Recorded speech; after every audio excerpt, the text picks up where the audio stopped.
Final arguments are finished in the Ken Paxton trial, and now the lieutenant governor wants senators to deliberate until at least 8 this evening as they try to reach a verdict. Both the prosecutor and the defense got one last crack at the jury this morning. Ken's 5's Andrew Moore tells us how they used it and how this might turn out. Andrew.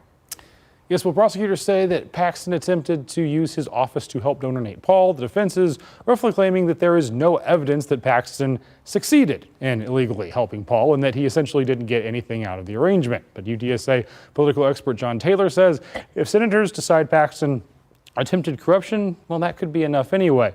Right now, the jury is supposed to decide if Paxton is guilty beyond a reasonable doubt of any of 16 articles of impeachment being considered.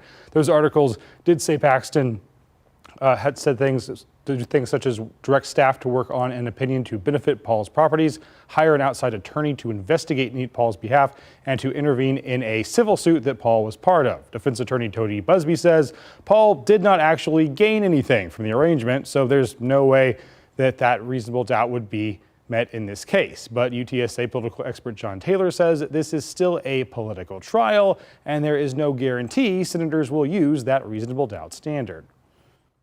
And look at the burden of proof. Beyond a reasonable doubt. Beyond a reasonable doubt.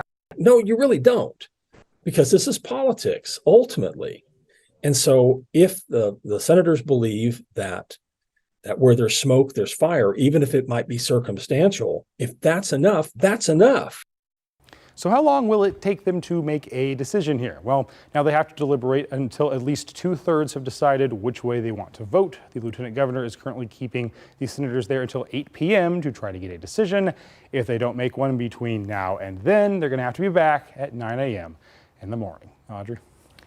All right, thanks so much for that.